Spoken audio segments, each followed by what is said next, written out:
அத்தியாயம் 25. Good morning doctor. வரவேற்பு பெண்ணின் வணக்கத்தை ஏற்று தலையசைத்து விட்டு தனது கேபினை நோக்கி சென்ற பிரபாவை பார்த்த ரிசப்ஷனிஸ்ட் பக்கத்தில் இருந்த இன்னொரு நர்ஸிடம், என்றைக்கும் சிரிச்ச முகமா வருவாங்க, இன்னைக்கு என்ன முகமே சரியில்லை, எதையோ பறிகொடுத்த மாதிரி இருக்காங்க என்றாள். அந்த நர்ஸ், ரொம்ப நல்ல டாக்டர், யார்கிட்டையும் கோபப்பட்டு நான் பார்த்தது இல்லை. யாராவது தப்பு பண்ணினாலும் எடுத்து சொல்றாங்களே தவிர அதிகாரத்தை காட்டுறது இல்லை. அதே மாதிரி இலகன மனசு அவங்களுக்கு என்றாள். தன்னுடைய ஓபியை முடித்தவள் வேணுவை அழைத்து குட் மார்னிங் என்றவளுக்கு, என்னம்மா தலைவலி சரியாயிடுச்சா என்று கேட்டார். பரவாயில்ல. அப்புறம் என் டேபிள்ல ஒரு போஸ்ட் பார்த்தேன், ஆல் இண்டியா லெவல்ல டாக்டர்ஸ் கான்ஃபரன்ஸ் இருக்கு போல இருக்கு என்றாள். ஆமா, நானே கூப்பிட்டு பேசணும்னு நினைச்சேன். உன்னோட எக்ஸ்பீரியன்ஸ் வைத்து ஒரு ஸ்பீச் கொடு. ஆக்சுவலா நம்ம ஹாஸ்பிட்டல் டாக்டர்ஸ் யாராவது கொடுப்போம், நான் அல்லது ரமணன். பட் இந்த தடவை நீ கொடு. உன்னோட நேம் நான் கொடுத்துட்டேன். இன்னும் 1 வீக் இருக்குல்ல, பெங்களூர்ல தான் மீட்டிங், போக வர ஃப்ளைட் டிக்கெட் ஏற்பாடு பண்ணிடலாம் என்றார்.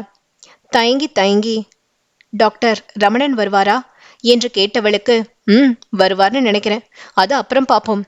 இன்னொரு கால் வருது, அட்டன் பண்ணிட்டு கூப்பிடுறேன் என்றார். அப்போது உள்ளே வந்த ஊர்மிளா, என்ன மேம், உடம்பு இப்ப பரவாயில்லையா என்றாள். உள்ளவா Urmila? Yes, I'm all right. நானே உன்னை கூப்பிட்டு விடணும்னு நினைச்சேன். எனக்கு உங்க அப்பாவை பார்த்து பேசணும். அதுக்கு முன்னாடி உன்கிட்டயே கேட்குறேன், என்னோட கௌதம உனக்கு பிடிச்சிருக்கா என்று கேட்டாள். மனதுக்குள் கௌதம் சொன்னது நினைவு வர சற்று வெட்கத்துடன், எனக்கு ஓகே தான், நீங்க அப்பா கிட்ட பேசுங்க. ஆனா எங்களால நிறைய செய்ய முடியாது, அதையும் நான் முதல்லையே சொல்லிடுறேன். ஏன்னா அப்பா எங்க 3 பேரையும் படிக்க வைக்க நிறைய செலவு பண்ணிட்டார் என்றாள். அவள் கையை பிடித்து, எனக்கு உன்னை ரொம்ப பிடிச்சிருக்கு. என் பையன் கிட்ட கேட்குறேன். எனக்கு தெரிஞ்சு அவன் இன்னும் யாரையும் லவ் பண்ண ஆரம்பிக்கலன்னு நினைக்கிறேன். ஏன்னா லவ் பண்ணியிருந்தா உடனே என்கிட்ட சொல்லியிருப்பான். அதனால உன்னை கை காட்டினா மறுப்பு சொல்ல மாட்டான்னு நினைக்கிறேன். அதனால நான் என் பையன் கிட்ட கேட்டுட்டு ஒரு நல்ல நாள் பார்த்து உங்க அப்பா கிட்ட பேசுறேன் என்று கூறினாள். ஓகே டாக்டர், நான் கிளம்புறேன் என்ற யாழினி சொல்லிக் கொண்டு இருக்கும் போதே பிரபாவின் அலைபேசியில் டாக்டர் வேணு காலிங் என்ற எழுத்துக்கள் ஒளிர்ந்தது. எடுத்து காதில் வைத்ததும், பிரபா, இப்ப நம்ம ஹாஸ்பிட்டல் ஓனரோட மிஸ்ஸஸ் வராங்க, நீங்களும் ஊர்மிளாவும் என் ரூமுக்கு வாங்க என்றார். இருவரும் அவர் ரூமுக்கு சென்ற 10 நிமிடங்களில் பாமா ரமணன் உள்ளே நுழைந்தாள். வாமா, என்ன விஷயம்? ரமணன் இல்லையா என்றார். அவர் ஏதோ ஒரு ஆபரேஷன் அப்படின்னு வெளியூர் போயிட்டார், அதான் நான் மட்டும் வந்தேன். எனக்கு கொஞ்ச நாளா நடக்கும்போது அப்புறம் வேகமா பேசும்போது நெஞ்சில் வலிக்கிற மாதிரி இருக்கு. கேஸ் டபுளா இருக்குமேனு கை வைத்தியம் எல்லாம் பண்ணி பார்த்தேன், கேட்கல. அதான் அன்னைக்கு உங்க வீட்டு கொலுல அண்ணி இவங்களை காட்டி கார்டியாலஜிஸ்ட் அப்படின்னு சொன்னாங்களா, காட்டிட்டு போகலாமேன்னு வந்தேன். உங்களுக்கு பேஷண்ட் யாரும் வெயிட் பண்ணினா பார்த்துட்டு வாங்க, நான் வெயிட் பண்றேன் என்றாள். அதெல்லாம் யாரும் இல்ல, வாங்க ஒரு டெஸ்ட் பண்ணிடலாம் என்று தன் ரூமுக்கு கூட்டி வந்தவள் அவளை டெஸ்ட் செய்தாள். அவளிடம் பீரியட்ஸ் பற்றி கேள்விகளை கேட்டு உறுதி செய்து கொண்டு ஊர்மிளாவை அழைத்து, இவங்களை கூட்டிட்டு போய் ஒரு இசிஜி எடுத்து கூட்டிட்டு வாங்க என்று அனுப்பி வைத்தாள். அடுத்த 1 மணி நேரத்தில் இசிஜி ரிப்போர்ட்டும் வரவே அதை பார்த்த பிரபாவுக்கு அதிர்ச்சியாய் இருந்தது. ஆனால் வெளியில் காட்டிக்கொள்ளாமல் பாமாவிடம், கொஞ்சம் நியூட்ரிஷன் டேப்லெட்ஸ் தரேன், வீட்டில் வேலைக்கு எல்லாம் ஆள் வச்சிருக்கீங்கல்ல என்றாள். ஆமா, எல்லாத்துக்கும் ஆள் இருக்கு. ஆனா என் வீட்டுக்காரருக்கும் என் பையனுக்கும் சாப்பாடு வைக்கிறதுல இருந்து அவர்கள் தேவையை கவனிக்கிறது நான் தான். வேற ஒரு பெரிய வேலை கிடையாது என்றவளிடம், வேற எதுக்கு டேப்லெட் சாப்பிட்றீங்களா என்று அவளிடம் கேட்டு உறுதிப்படுத்தி கொண்டு டேப்லெட் எழுதி பக்கத்தில் நின்ற சிஸ்டரிடம் கொடுத்து, இத மெடிக்கல்ல காட்டி வாங்கிட்டு வாங்க என்று அனுப்பினாள். கொஞ்சம் நான் சொல்றபடி நடந்துக்கிட்டா பிரச்சனை ஒண்ணுமில்ல. நீங்க மாடி ஏறக்கூடாது, வேகமா நடக்கக்கூடாது, முக்கியமா கோபமோ வருத்தமோ படக்கூடாது என்றாள். நான் இதுவரைக்கும் கோபமோ வருத்தமோ படும்படி என் பிள்ளையோ என் கணவரோ என்கிட்ட நடந்ததில்லை. அதனால அப்படியே இருந்துக்கிடுறேன். மாடி ஏறாம இருக்கிறது தான் கொஞ்சம் கஷ்டம். என் பையரும் மாடியில தான் இருக்கு. சரி, கொஞ்சம் பார்த்து நடந்துக்கிறேன் என்றவள். அப்புறம் உங்களை பத்தி நான் அன்னைக்கு தெரிஞ்சுக்கவே இல்லையே. உங்களுக்கு எத்தனை பசங்க? உங்க ஹஸ்பண்ட் என்ன பண்றார் என்றாள். சற்று திகைத்து அப்புறம் சமாளித்து கொண்டு, என் ஹஸ்பண்ட் டாக்டர் தான், அவர் ஃபாரின்ல தான் இருக்கார். ஒரே பையன், பிசினஸ் பண்ணிட்டு இருக்கான் என்றாள். நீங்க ஒரு நாள் உங்க பையனோட எங்க வீட்டுக்கு வரணும் என்று அழைப்பு விடுத்துவிட்டு வேணுவிடமும் சொல்லிக்கொண்டு கிளம்பி சென்றாள். பாமா கிளம்பி சென்றதும் வேணுவிடம் சென்ற பிரபா, அவங்களுக்கு ஹார்ட் ரொம்ப வீக்கா இருக்கு, எப்படி சொல்றதுன்னு தெரியல. சர்ஜரி பண்ற அளவுக்கு உடம்பு தாங்குமான்னு தெரியல. இதை எப்படி சொல்றதுன்னு தெரியாம உங்ககிட்ட சொல்றேன் என்றாள். உட்காருமா என்ற வேணு. இதை நான் எதிர்பார்த்ததுதான். ஏன்னா அவங்க உடம்பு சூழ்நிலைக்கு இப்படிதான் இருக்கும்னு நான் கெஸ் பண்ணிட்டேன். ரமணனுக்கும் அவ உடம்பு நல்லா தெரியும். அதனாலதான் அவளை ஒரு வார்த்தை சொல்ல மாட்டான். பாமாவும் ரொம்ப நல்லவ. இப்போ உள்ள கண்டிஷனை நான் ரமணன் கிட்ட சொல்லிடுறேன் என்றார். ஒரு பெருமூச்சுடன் எழுந்த பிரபாவிடம், உண்மைக்கு பயந்து ரொம்ப நாள் வாழ முடியாது பிரபா. அது என்றைக்காவது ஒரு நாள் தெரியதான் செய்யும் என்றார். அது தானா தெரியும் போது தெரியட்டும். அது வரைக்கும் என்னை பற்றி கேட்டால் நான் இப்ப சொல்றத மட்டும் சொல்லி மெயின்டைன் பண்ணுங்க ப்ளீஸ், சிலருடைய நிம்மதிக்காக என்றவளிடம். இப்ப அவங்க எல்லாம் நிம்மதியா இருக்காங்கன்னு நீ நினைக்கிறியா என்று கேட்டார். இப்ப எப்படி இருக்காங்களோ அப்படியே இருக்கட்டும். அதை விட கூடுதலான வருத்தம் அவங்களுக்கு வேண்டாம்னு நான் நினைக்கிறேன் என்றாள். உன் இஷ்டம். ஆனா கண்டிப்பா நான் சொல்லாமல எல்லாருக்கும் எல்லாம் விளங்கும் என்றவர். நீ போமா. என் வாயால இருந்து உனக்கு செஞ்சு கொடுத்த சத்தியத்தை மீறி ஒரு வார்த்தை வெளியே வராது. ஓகேவா? நிம்மதியா இரு என்றார். சுபாவுக்கு ஆபீஸில் வேலை அதிகமாயிருந்தது. அடுத்த மாதம் முதல் எல்லா கம்பெனி அக்கவுண்ட்ஸும் ஆடிட்டிங் இருக்கு என்பதால் எப்போதும் கௌஷிக்குடனே இருக்கும்படி ஆயிற்று. அவனின் அத்தனை கம்பெனி கணக்குகளையும் பார்த்தவளுக்கு அவன் எவ்வளவு பெரிய பணக்காரன் என்பது தெரிந்தது. அத்தனை உயரத்திற்கு அவனுக்கு எந்தவித அலட்டலோ கர்வமோ இல்லை என்பதை தெளிவாய் கண்டாள். அவனுடைய இமேஜை மெயின்டைன் பண்ண வேண்டிய சூழ்நிலையில் இருப்பதால் அவனின் செயல்கள் அவ்வாறு தெரிகிறது என்பது புரிந்தது. அரசுவுடனும் அவளுடனும் வேலை செய்யும் போது மிகுந்த நகைச்சுவை உடையவனாக இருந்தான். அரசுவின் மீது அவனுக்கு மிகுந்த அன்பு இருப்பதும் தெளிவாக தெரிந்தது. அதே மாதிரி அவளுடன் தனியாக இருக்கும்போது அவனின் பார்வை அவளையே வட்டமிடுவதையும் தன்னோட ஒவ்வொரு அசைவும் அவன் தெரிந்து வைத்திருப்பதையும் அவளும் தெரிந்து வைத்திருந்தாள். அன்று மதியம் 3 மணி ஆகியும் அரசுவும் அவனும் சாப்பிட போகவில்லை என்பதால் அவளும் போகாமல் இருந்தாள். மெசேஜில் லதாவுக்கு, நீங்க சாப்பிட போங்க, நான் வர நேரமாகும் என்று டைப் அடித்து அனுப்பிவிட்டாள். ஏதோ ஒரு அக்கவுண்ட் டேலி ஆகாமல் எல்லாரையும் படுத்தி கொண்டு இருந்தான் அரசு. டேய், மணி 4 ஆச்சு. நீ போய் வெளியே சாப்பிட்டுட்டு வா. எனக்கு கேன்டீன்ல டீயும் பிஸ்கட்டும் சொல்லிட்டு போ. எனக்கு அந்த டீட்டெயில்ஸ் மெயில் பண்ணு, நான் பார்க்கறேன் என்றவனிடம். அப்போ உனக்கு சாப்பாடு என்று அரசு கேட்கவும், வேண்டாம் போ என்றான். இது எப்பவாவது நடப்பதுதான் என்பதால் அரசுவும் அவ்வாறே செய்தான். அரசு சென்றதும் தன் லேப்டாப்பில் மெயில் ஓபன் பண்ணி பார்த்து கொண்டு இருந்தவன் தலையை திருப்பாமலே, நீயும் சாப்பிடு சுபி என்றான். அவன் சொன்னதும் எழுந்து வெளியே செல்ல போனவளை, இங்கேயே சாப்பிடு என்று அவன் குரல் தடுத்து நிறுத்தியது. விளக்கென்ன, கொஞ்சம் கூட புரியாது. இவனை பார்க்க வச்சுட்டு எப்படி நாம மட்டும் சாப்பிடுறது என்று நினைத்தவள் சாப்பிடாமலே தன் வேலையை பார்த்து கொண்டு இருந்தாள். 2 நிமிடம் கழித்து அவளை பார்த்தவன் அவளிடம், லஞ்ச் கொண்டு வரலையா என்றான். அதெல்லாம் இருக்கு, ஆனா எப்படி சாப்பிட்றதுன்னு தான் தெரியல என்றவளிடம். ஏன், கையில் அடிபட்டிருக்கா என்ன? நான் வேணா ஊட்டி விடவா என்று எழுந்தான். தலையில் அடித்து கொண்டவளை பார்த்து, என்ன தலைவலிக்குதா, சாப்பிட பிடிக்கலையா என்றவனின் மேல் எதையாவது எடுத்து எரிந்து விடலாமா என்று அவளுக்கு தோன்றியது. வேண்டாம், அதுக்கும் ஏதாவது நக்கல் அடிப்பான் என்பதால், இல்ல, உங்களை பார்க்க வைத்து எப்படி சாப்பிடுறது அதான் யோசிச்சேன். ஆனா அப்படி யோசிச்சிருக்க கூடாதேன்னு இப்ப தோணுது என்றாள்.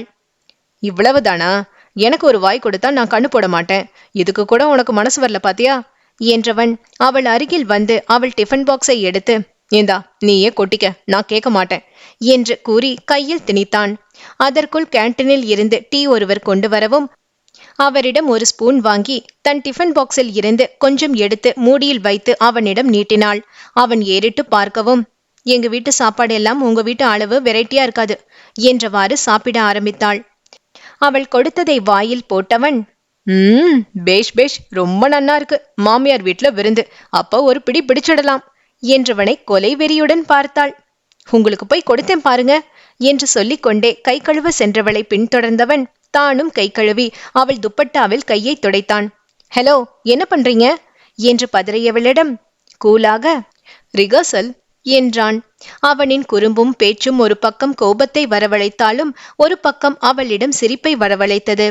அவள் முகத்தில் கோபத்திற்கு பதில் சன்ன சிரிப்பை காணவும், என்ன மாமாவோட ரொமான்ஸ் உனக்கு பிடிச்சிருக்கா என்று குறும்பாக கண்ணை சிமிட்டினான். அவளுக்கு அவன் முயற்சி தெரிந்தே இருந்தது. அதனால் தன் முகம் மாறாமல் காத்தவள், உங்களை பார்த்தா ஒரு பக்கம் பாவமாவும் இன்னொரு பக்கம் பரிதாபமாவும் இருக்கு. இந்த வேலைய உங்களை சுற்றி வருகிற கோடீஸ்வர லிஸ்ட்ல யார்கிட்டயாவது காட்டினா ஏதாவது பலன் தெரியும். ஆனா இங்க உங்க ஜம்பம் பலிக்காது. ரொம்ப என்கிட்ட வச்சுக்கிட்டீங்கன்னா நான் உங்களுக்கு ஜோக்கர் பட்டம் கொடுத்துடுவேன். பார்த்து நடந்துக்கங்க என்று சொல்லிவிட்டு தன் வேலையை தொடர்ந்தாள். அதையும் பார்க்கலாம் என்று தோள்களை குலுக்கிக் கொண்டே அசால்ட்டாய் சொன்னவன் தனக்கு ஒரு கப் டீ ஊற்றிக்கொண்டு இன்னொரு கப் அவளுக்கும் ஊற்றி கொடுத்தான். வேண்டாம் என்றவளிடம், இப்ப எனக்கு வயிறு வலிக்குமே என்று கூறவும் சிரித்து கொண்டே எடுத்துக்கொண்டாள். ஈவினிங் மிகவும் லேட்டாகவும் அவளிடம், இதுக்கு மேல நீ 2 வீலர்ல போக வேண்டாம், நான் கொண்டு போய் விடுறேன், வண்டியை செக்யூரிட்டி கொண்டு வந்து உங்க வீட்டுல விடுவான் என்றதும், அப்பா பார்த்தா வம்பு என்றாள். என்ன வம்பு என்று கேட்டவனிடம், நாம 2 பேரும் சேர்ந்து போனா அவருக்கு சந்தேகம் வராதா என்று கேட்டாள். என்ன சந்தேகம் என்று அவன் திரும்ப கேட்கவும், இவன் புரிந்துதான் பேசுறானா அல்லது புரியாமல் பேசுறானா என்று மனதில் நினைத்தவள், நாம 2 பேரும் விரும்புறோம்னு நினைச்சா என்றவளுக்கு, நீதானே நானா யாரையும் விரும்ப மாட்டேன்னு எங்க அப்பா கிட்ட சத்தியம் பண்ணி கொடுத்திருக்கேன்னு சொன்ன, அப்படிப்பட்ட பொண்ண உங்க அப்பா சந்தேகப்படுவாரா என்ன என்று அவள் சொன்னதையே திருப்பி படித்தான். போன் பண்ணி உங்க அம்மா கிட்ட வேலை இருக்கு, வர லேட் ஆகும்னு சொல்லு என்றவன் தன் வேலையில் ஆழ்ந்தான். பெரிய மகாராஜா உத்தரவிடுவதை பார் என்று மனதுக்குள் புகைந்தாலும் அவன் சொன்னதை மறுக்காமல் செய்தாள். வீட்டுக்கு கிளம்ப இரவு 8 மணிக்கு மேல் ஆயிற்று. அரசுவிடம் தன் காரை கொடுத்து வீட்டுக்கு எடுத்து செல்லும்படியும் பணிந்துவிட்டு தான் புதிதாய் வாங்கிய காரை எடுத்தான். அதில் ஏறியதும் அவளுக்கு அவன் சொன்னது நினைவுக்கு வந்தது. ஏன் அந்த கார்லயே போனால் என்ன, இப்ப எதுக்கு இந்த கார், உங்க பந்தாவை காட்டவா என்று கேட்டாள். இப்போ உனக்கு ரொம்ப பிடிச்சவங்களுக்கு பிறந்த நாள், அவங்களுக்கு வாழ்த்து நீ எப்படி சொல்லுவ என்று சம்பந்தம் இல்லாமல் ஒரு கேள்வி கேட்டான். நான் என்ன கேட்கிறேன், நீங்க என்ன பேசுறீங்க என்றவளிடம், முதல்ல நான் கேட்ட கேள்விக்கு நீ பதில் சொல்லு, அப்புறம் உன் கேள்விக்கு நான் பதில் சொல்றேன் என்றான். ஏதாவது கிஃப்ட் கொடுப்பேன், தூரத்தில் இருந்தா மறக்காம போன்ல விஷ் பண்ணுவேன் என்று சொல்லவும், இதே உன் ஃபேமிலி மெம்பருக்கு பிறந்தநாள் வாழ்த்து என்றாள் என்று கேட்டவனிற்கு, நிச்சயமா ஒரு நல்ல கிஃப்ட் உண்டு என்றாள். ஓகே, இப்ப சொல்றேன் கேள். அதே எங்க சொசைட்டில பர்த்டே என்றால் பெரிய பார்ட்டி நடத்துவாங்க, பெரிய அளவுல கிஃப்ட் கொடுப்பாங்க. அதே மாதிரி உங்களை விட வசதி கம்மியானவங்க பர்த்டே அப்படின்னா ஆசீர்வாதம் பண்ணி ஒரு 10 ரூபாய் கொடுக்கற மக்களும் இருக்காங்க. இங்க பணம்ங்கிறது அன்பை வெளிப்படுத்துற ஒரு சாதனம். அது அவங்க வசதிக்கு ஏற்ப மாறுபடுது. இப்ப நான் வசதி குறைவானவனாக இருந்து ஏன் பந்தாவை காட்ட புது கார் வாங்கியிருந்தா நீ சொன்னது சரிதான். என்னோட வசதிக்கு ஏன் மனைவியா வரப்போறவளுக்கு நான் ஒரு கார் வாங்கியது ரொம்ப குறைவுன்னு நான் நினைக்கிறேன். ஏன்னா என் ஃபியான்சிய அந்த அளவு நேசிக்கிறேன். நான் பணக்காரன் என்று நினைச்சு கர்வப்பட்டது, மற்ற பெண்கள் கூட சும்மா ஜாலிக்காக சுத்தினது எல்லாம் எவ்வளவு பெரிய தப்புன்னு இப்போ உணர்றேன். அப்படி உணர வச்சது என்னோட ஃபியான்சி. பணம் வச்சிருந்தா எல்லாம் ஈஸியா கிடைச்சிடும்னு நினைச்ச என்ன, பணம் மட்டும் வாழ்க்கை இல்ல, அன்புதான் பெருசுன்னு தன் அப்பா மேல வச்ச அன்பால எனக்கு புரிய வச்ச கண்மணி அவ. எனக்கு என்ன, நல்லா இருக்கேன், நல்லா படிச்சிருக்கேன், நிறைய பணம் இருக்கு, என்னை யாருனாலும் கல்யாணம் பண்ணிக்குவாங்க, நான் நினைச்ச நினைப்புக்கு ஆப்பு வச்சாளே என் டார்லிங். அவளுக்கு நான் வாங்கிய இந்த கார் ரொம்ப சாதாரணம். என்னை பொறுத்தவரை என்னோட பேபிக்கு நான் செய்யற ஒவ்வொரு விஷயமும் என்னோட அன்பின் ஆழத்தை அவளுக்கு தெரியப்படுத்தணும். நான் எந்த அளவு அவளை விரும்புறேன்னு அவளுக்கு புரிய வைக்க ஏன் வழியில முயற்சிக்கிறேன். இதுல என்ன பணத்திமிர் வந்தது சொல்லு? இல்ல என் காதலிக்கு என்னோட புஜ்ஜிமாவுக்கு இத கூட நான் செய்யலேனா அப்புறம் எதுக்கு இப்படி ஓடி ஓடி சம்பாதிக்கணும்? என்னோட சம்பாத்தியமே அவளையும் என் குடும்பத்தையும் சந்தோஷமா வச்சுக்கிறதுக்கு தான். இப்ப சொல்லு, இதுல நான் செய்தது என்ன தப்பு? இது அவளை பொறுத்தவரை சாதாரண கார், ஆனா எனக்கு நினைவு பொக்கிஷம். அவ முதல்ல என்ன கலர் சாரி கட்டி என் கூட இந்த கார்ல வந்தா, என்ன பேசினா, அத்தனையும் அவ என் ஒய்ஃபா வந்த பிறகு நான் அவகிட்ட சொல்லணும். அப்படி அவ என்ன கல்யாணம் பண்ணிக்கலனாலும் அவள் நினைவா இந்த காரை நான் என் இறுதி மூச்சு வர வச்சிருப்பேன். எனக்கு தெரிஞ்ச அன்பு இப்படித்தான். அவன் பேசி முடித்ததும் வாயே திறக்கவில்லை அவள். கார் வீட்டுக்கு போகாமல் ஒரு பெரிய ஸ்டார் ஹோட்டலின் முன் நின்றது. இங்க இப்ப எதுக்கு தயங்கி தயங்கி கேட்டவளிடம், இதுவும் உன்னை இம்ப்ரெஸ் பண்ணல, மதியமே சாப்பிடாதது ரொம்ப பசிக்குது, உன்னை விட்டுட்டு நான் திரும்பவும் ஆபீஸுக்கு தான் போகணும், வா என்றான். அவன் பசிக்குது என்று சொன்ன அடுத்த நிமிடம் அவன் கூட பேசாமல் நடந்தவள் அவன் சொன்னபடி எல்லாம் கேட்டாள். ஹோட்டலில் இருந்து அவள் வீட்டுக்கு வரும்போது மணி 9. வாசலிலேயே ஈசி சேர் போட்டு சந்திரன் மகளின் வரவுக்காக காத்திருந்தார். காரில் வந்து இறங்கிய மகளையும் கௌஷிக்கையும் பார்த்தவர் ஒன்றுமே பேசாது மௌனமாய் மகளை ஒரு பார்வை பார்த்தார். வாசலின் உள்புறம் காத்து நின்ற கமலினி, என்ன சுபா இது என்றாள். காரை நிறுத்திவிட்டு உள்ளே வந்த கௌஷிக், சார் தப்பு சுபா மேல இல்ல, ஆடிட்டிங் டைம் வேலை ஜாஸ்தி இருந்தது, காலம் கிடக்கிற கடையில தனியா அனுப்ப பயந்து நான் கூட வந்தேன், அவ்வளவுதான் என்றான். ரொம்ப சந்தோஷம். நான் என் பொண்ண ஒரு நாளும் தப்பா நினைக்க மாட்டேன். அவளை பத்தி எனக்கு நல்லா தெரியும். ஆனா உலகத்துல எல்லாரும் அப்படி இருக்க மாட்டாங்க. அதனால அவ வண்டியிலே அவ வரட்டும். இல்லனா கம்பெனி கார்ல டிரைவர் வச்சு அனுப்புங்க. அதுக்கு அலவன்ஸ் அவைல் பண்ணுங்க. நீங்க கொண்டு வந்து இனி விட வேண்டாம் என்று சொன்னவர் உள்ளே எழுந்து சென்று விட்டார். கதவுக்கு அருகில் நின்ற கமலினியும் சுபாவும் என்ன சொல்வது என்ற சங்கடத்துடன் அவன் முகத்தை பார்த்தனர்.